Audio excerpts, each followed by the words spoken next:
I'm pretty sure I can smell when a woman is on her period. I, 18 male, have almost, without a fail, been able to identify when my girlfriends are on their period, or about to be, by the distinct smell. And I know that's what I'm smelling, because sometimes my friends will tell me, oh, she's just on her period, don't worry, she won't be mad at you for too long. If I accidentally do something minor that upsets one of them during that time. The smell does vary from person to person, but it mostly smells the same. And the weird thing is, there's generally nothing I can compare it to. It's got its own unique smell. The worst part is, without meaning to be, I feel really invasive and creepy because of this. Nothing to be creepy about, man. If you can smell it, that's just your own talent, your own superpower. I like to get revenge on a rude passenger, and when I walk around, I still think about it. I have a little secret I've never told anyone. It might sound stupid or even funny, but it makes me feel really, really guilty. I travel a lot, sometimes for work, sometimes for holidays. I fly so often that I occasionally recognize the same flight attendants on certain airlines. They probably don't recognize me, but that's not really important. One thing I've noticed at airports is how people queue up 20 plus minutes before boarding even starts. Since I travel a lot, I usually just sit and wait until the crowd thins out. No rush, no holding anyone back, just avoiding the unnecessary stress. Anyways, one day, while I was waiting, I noticed a middle aged woman aggressively pushing her way through the queue, claiming she'd been there first. Picture this: fake blonde hair, Louis Vuitton bags, chin held high like royalty, shoving people aside without even saying sorry or excuse me. Sadly, not the first time I've seen that kind of entitlement. But what really got to me was when she used her foot to move a child, probably 6 or 7 years old, out of her way, like he was some inanimate object that stuck with me. Fast forward to boarding the plane, guess who's sitting in the window seat I specifically paid for? I didn't want to cause a scene, but I calmly told the flight attendant that she was in my seat and the lady was being difficult with me. Before the attendant could even say anything, the woman exploded, accusing me of lying, yelling that she got there first and nobody told her otherwise. I just stood there with a confused look, letting her dig her own grave. She kept escalating, eventually insulting the flight attendant and making threats. In the end, she was escorted off the plane. People actually clapped. But here's the thing: I lied. I never interacted with a lady. I just wanted a small, petty bit of revenge for the way she treated that kid. And now, I can't stop thinking about it. I know people have bad days. Maybe she was going through something awful. But because of me, she missed her flight, and I happen to know she had to wait 2 whole days for the next one. I don't want sympathy. I'm not looking for validation. I just needed to let this out. Maybe now, when I walk around thinking about it, I'll feel a little lighter. Don't feel guilty, man. You did the right thing, and I would have done the exact same thing. I went to the store today to purchase some tomatoes. I bought 3 tomatoes. 2 were on the vine for $1.89 per pound. One was a fat, juicy, hothouse tomato at $3.89 per pound. I used the self-checkout and purchased all 3 at the on the vine price. On the drive home, I told my wife what I did. I proceeded to laugh like Dr. Evil. She wasn't amused. She was shocked. Adding to my mischievous ways, then I told her. I gently held the thin produce bag off the scale a bit to reduce the actual weight. Ha ha ha ha ha ha. She's not talking to me at the moment. My confession is that I've been doing this my whole life, as many of you have, and I'm sorry I didn't tell my wife this earlier. Who knew that doing this would bring so much peace? Silence is golden. P.S. Don't ask me what I ring up when I get shallots. Ha ha ha ha ha ha. Edit 1. I said not to ask about the shallots, but I go with Vidalia onions in season and white otherwise. Hey man, do what you have to do, but I think this is kind of genius. I personally wouldn't do it just because it's just $2. What's that gonna do? But if you do it, go crazy. If I had not fallen asleep, my baby would be alive. I lost my only child at 11 months. He suffered fever at 3 a.m. in the morning when I had just closed my eyes to go to sleep for a few minutes. When I woke up, he had convulsed and never woke up again.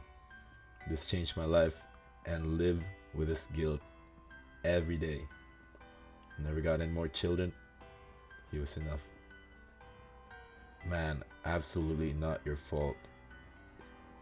Things just happen. Can't control it, man. Don't blame yourself, bro. You're good. I need to get this off my chest, as this is the biggest lie to US government I've ever told.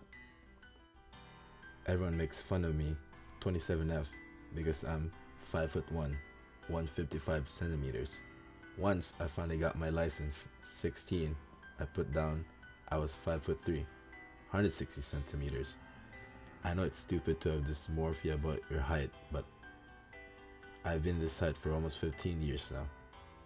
I've since gotten over the dysmorphia, but now I'm too in over my head. I must keep up the charade. I've made lifelong decisions when I was 16 to do that. A stupid confession, but one I've kept for over a decade. Edit. Thank you all so much for uplifting me about this. Again, now it's all about the guilt rather than an insecurity. So we can joke about it now, but thank you all for reassuring me that I'm not the only one. Nothing to be ashamed of. You're a girl too. Most guys prefer shorter girls. You're good. I lied about having a child to get out of work or not to get called in. Throwaway account. Years ago, I read an article about immoral life hacks. There's a lot of good ones.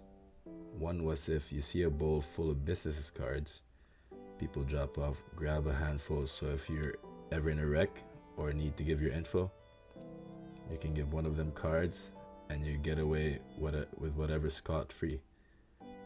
Well, one guy invented having a child to have an excuse to miss work. One day, I was at my new job. I was called due to someone calling off, and it was my only day off. And for some reason, that article popped in my head, and I said sorry, but I have a daughter this week. I have no sitter, and it worked. A month later, I was exhausted from helping a buddy move the night before, so I asked to leave early due to my daughter being sick. No questions asked. 4 years later, I'm still doing it. Not a lot. Maybe once a month or so. Do I feel guilty? Yes. Should I stop? Also yes. I've considered saying her and her mom moved away, but I'm so invested now. It's like writing a main character off a TV show. If I do, I'm gonna have to play the part of the sad dad whose daughter is no longer around. I don't know. Is this really that bad? Or am I overthinking it? Nah, I'm not gonna lie, this is kind of smart, but very immoral, just as the guy said. I would use it personally, but not so often, because I would feel guilty. I pretended to be my own neighbor for months, and no one noticed. It all started when I moved alone to a new apartment and discovered that there was a WhatsApp group between neighbors. Since I didn't know anyone and wanted to avoid problems, noise, packages, parking, etc., I decided to join. The problem was that they accidentally added me twice with different numbers. I was using an old chip in a tablet and I had it turned on by mistake.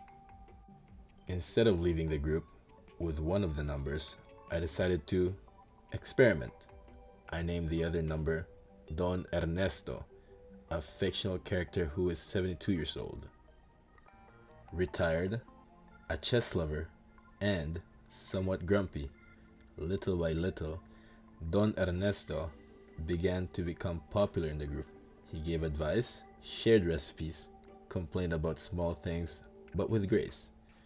He even once organized a chess afternoon in the park, which he obviously did not attend, but everyone understood because of his fragile health. The problem was that I started to get too attached to the character.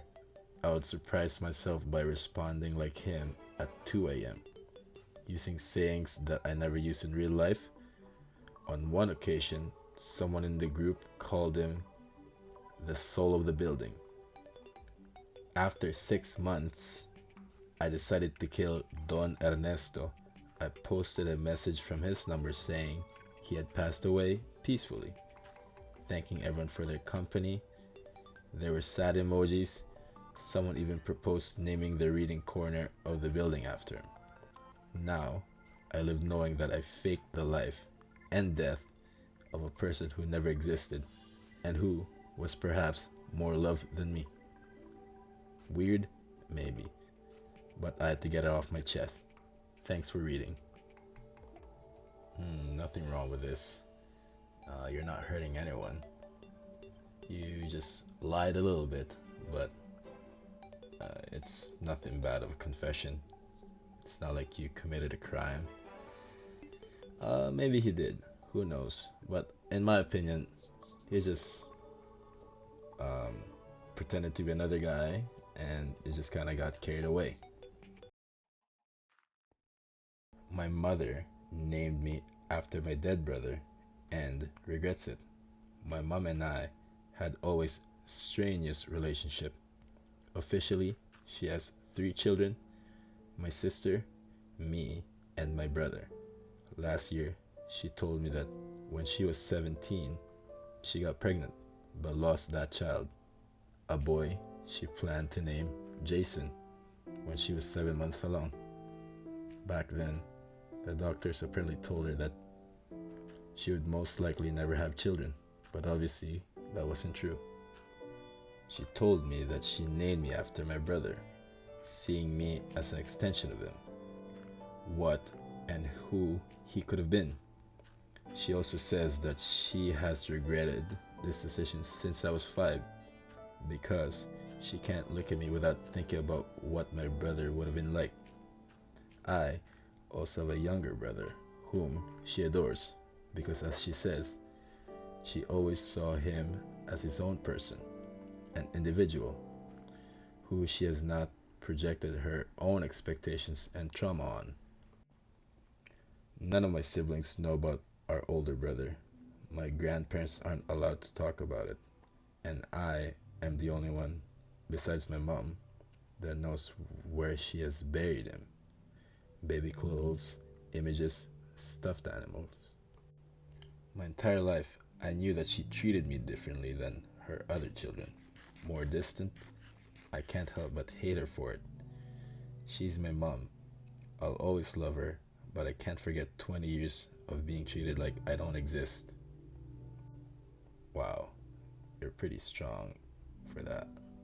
I don't think I can forgive my mom if she ever does that to me for even like 5 years, but 20 years.